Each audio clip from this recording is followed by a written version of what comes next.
पाकिस्तान के बॉर्डर की कहानी है। पाकिस्तान इंडिया में घुसपैठ के जरिए हमेशा की तरह आतंक मचा रहा था, तो इंडियन आर्मी ने 50-50 सैनिकों की टुकड़ी के कई दल बनाए और उन सबको इंटेलिजेंस द्वारा बताए गए पॉइंट्स पर तैनात करने का आदेश दिया। इन्हीं सब में एक कबीर नाम का जवान था जो ये लड़ाई पहली बार लड़ने जा रहा था, और वो अपने घर में इसके बारे में अपनी अंधी माँ और गर्भवती पत्नी से बात करता है। माँ, देखो आज इंडियन गवर्नमेंट की तरफ से ऑर्डर आया है। मुझे पाकिस्तान के खिलाफ होने वाली जंग में भाग लेना है।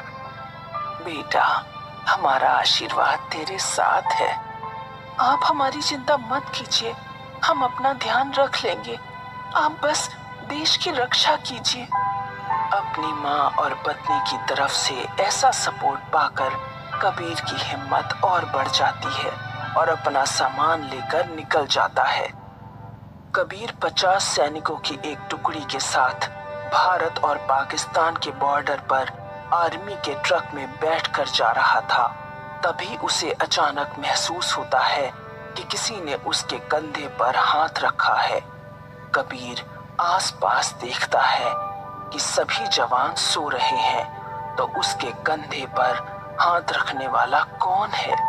कबीर हिम्मत करके अपने कंधे पर हाथ रखने वाले को देखता है। वो उस भयानक चेहरे को देखकर बुरी तरह से डर जाता है। कबीर, मैं जानता हूँ कि तुम अपने जीवन की पहली लड़ाई लड़ने जा रहे हो और मेरा अधूरा काम तुम ही पूरा कर सकते हो। मगर तुम हो कौन और मैं तुम्हारे लिए क्या कर सकता हूँ? मैं कौन हूँ और तुम्हें मेरा क्या काम करना है वो मैं तुम्हें वक्त आने पर बताऊंगा, मगर तुम्हें मेरी ये बात भूलनी नहीं है, याद रखना। ठीक है। कबीर के इतना कहते ही वो भयानक आदमी वहां से गायब हो जाता है। तभी ट्रक घाटी पर आकर रुकता है और आर्मी के सभी जवान ट्रक से उतरते हैं। कबीर भी ट्रक से उतरता है। घाटी का नजारा देखकर मन ही मन सोचता है, कितनी सुंदर जगह है, यहाँ लड़ाइयाँ क्यों होती हैं? तभी वो आत्मा दोबारा से कबीर के पास आकर उसके कान में कहती है, पाकिस्तान इस जगह के लायक नहीं है और तुम ऐसा कभी नहीं होने दोगे। कबीर उस भयानक चेहरे की तरफ पलट कर देखता है। उसे ये देखकर झटका लगता है कि उस आत्मा का सिर्फ चेहरा कबीर से बात कर रहा है, उस आत्मा का पूरा शरीर नहीं है। कबीर जब तक किसी से कुछ कहता तभी कमांडो का ऑर्डर आता है। जवान, इंडियन इंटेलिजेंस की तरफ से हमें इसी लोकेशन का ऑर्डर मिला है। ये घाटी जितनी सुंदर है उतनी ही खतरनाक भी है, क्योंकि यहाँ आप सब पर आतंकी कहीं से भी हमला कर सकते हैं। ये जान पाना बहुत मुश्किल होगा और वो कितने हैं ये भी। इसीलिए मुझे आप सभी को अलग अलग टीम्स में डिवाइड करना होगा। Yes sir. वही कबीर के चेहरे पर भी चमक आ जाती है, लेकिन साथ ही साथ उसका ध्यान उस आत्मा पर भी जाता है जो उसके पीछे पड़ गई है, जिसे वो जानता ही नहीं है। तभी कमांडो टीम को डिवाइड करना शुरू करते हैं। 5-5 जवानों की 10 टुकड़ियां तैयार करके घाटी के अलग अलग हिस्सों में भेज दी जाती है। कबीर जिस टुकड़ी का हिस्सा है वो वहां उन जवानों से बात करता है। तुम लोगों की ये पहली लड़ाई है? नहीं, मैंने इससे पहले 2 लड़ाइयाँ और की हैं। मेरा तो ये 5वीं बार है। मैं तो 5वीं बार लड़ाई पर जा रहा हूँ। मैं भी इससे पहले 2 लड़ाइयों का हिस्सा रह चुका हूँ। सभी आखिरी बच्चे जवान के जवाब का इंतजार करते हैं, मगर वो जवान इन सब बातों में कोई इंटरेस्ट नहीं लग रहा है। तभी कबीर उससे पूछता है, तुमने नहीं बताया तुमने इससे पहले कितनी लड़ाइयाँ लड़ी हैं? हमें यहाँ जिस पर्पस के लिए भेजा गया है, हमारा फोकस बस उस पर रहना चाहिए। वो जवान इतना कहकर टेंट के अंदर चला जाता है। उसके अंदर जाते ही घाटी में सन्नाटा हो जाता है और जंगल से अजीब अजीब आवाजें आने लगती हैं और हवा भी चलने लगती है। कबीर चहलकदमी करते हुए एक बार फिर से डर जाता है और वो मन ही मन सोचता है, कहीं वो आत्मा दोबारा ना आ जाए। मुझे तो ये भी नहीं पता कि वो मुझसे चाहती क्या है और बार बार मेरे पास ही क्यों आ रही है। क्या मुझे इन लोगों से इसके बारे में बात करनी चाहिए? कबीर घाटी में इधर उधर घूमता हुआ आतंकी गतिविधियां चेक करता है और वो ऐसे करते हुए टेंट से थोड़ा दूर चला जाता है। उसके मन में बहुत कुछ चल रहा है। तभी वो दूर से देखता है कि एक जवान टेंट के बाहर बॉनफायर लगा रहे हैं। वो वापस घूमकर टेंट की तरफ और अपनी टुकड़ी के जवानों के पास जाने लगता है।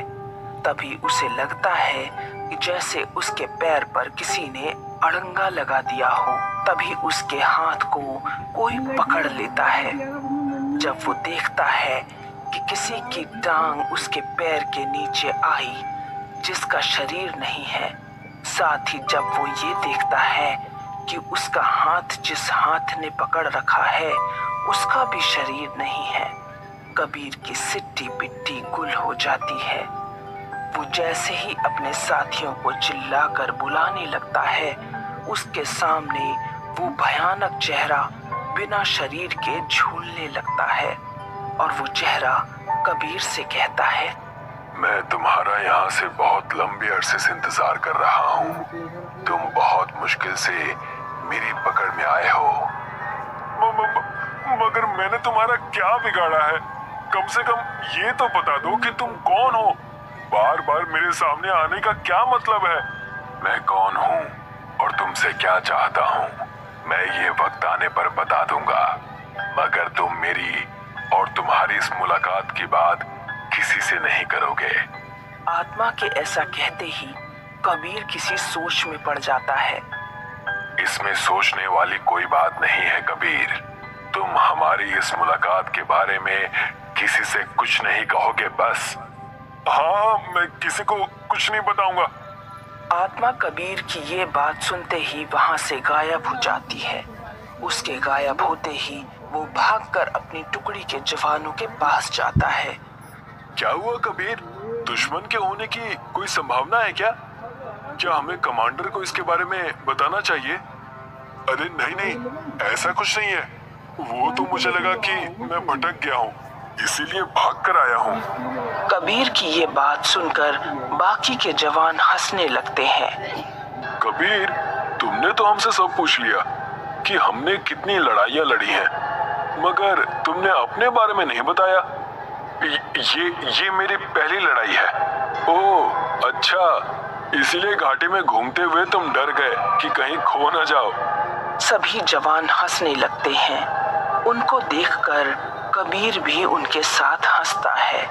तभी अचानक से ताबड़तोड़ गोलियों की आवाजें आनी शुरू हो जाती हैं और देखते ही देखते पाकिस्तानी घुसपैठिए गोलीबारी करते हुए कबीर के टेंट की तरफ आते हैं। कबीर ये सब देखकर डर जाता है कि इंडियन आर्मी की और भी टीम्स वहां आ गई हैं और हिंदुस्तान और पाकिस्तान के बीच लड़ाई शुरू हो गई है। तभी वो देखता है कि उसकी टुकड़ी के 2 जवान शहीद हो गए हैं। उससे ये बर्दाश्त नहीं होता और वो बिना सोचे अपनी गन के साथ पाकिस्तानियों की तरफ बढ़ता है और उनको भूनने लगता है। तभी वो एक पाकिस्तानी की गोली का निशाना बन जाता है और शहीद हो जाता है।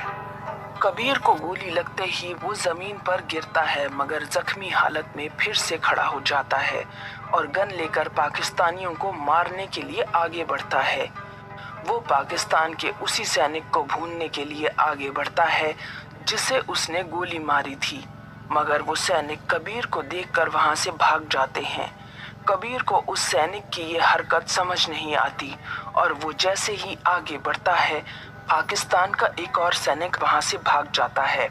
ऐसा लगातार 2 बार होने पर कबीर को लगता है कि कुछ गड़बड़ है। तभी वो एक आर्मी टैंकर के पास पहुंचकर खुद को देखता है और तब उसे समझ आता है कि वो मर चुका है और अब ये कबीर नहीं बल्कि उसकी भयानक सी दिखने वाली आत्मा है।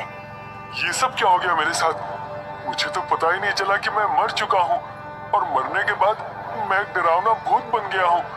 ये सब लोग मुझे देखकर भाग रहे हैं, लेकिन ये बात तो अच्छी नहीं है, क्योंकि अगर ये लोग मुझे देखकर डर कर भाग जाएंगे तो ये दोबारा से भारत पर हमला करेंगे और ये सिलसिला चलता रहेगा।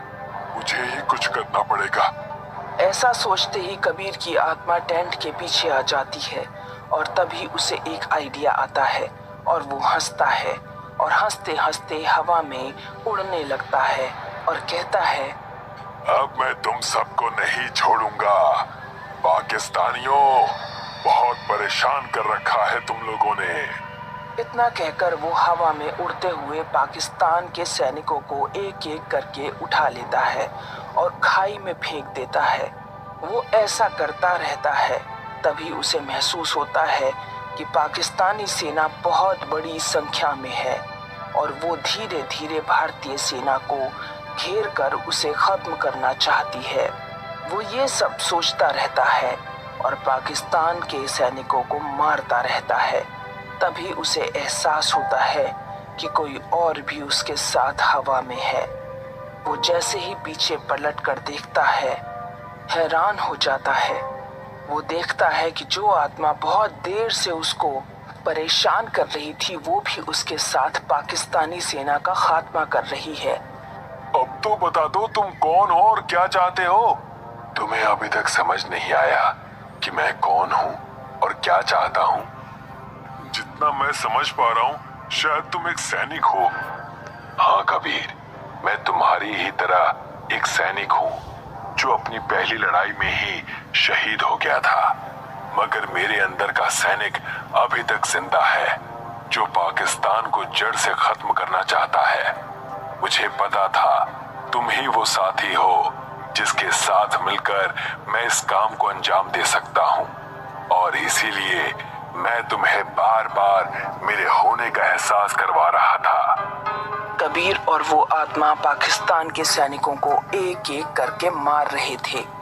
तभी पाकिस्तान के एक सैनिक की नजर हवा में उड़ रहे कबीर और उस आत्मा पर पड़ती है।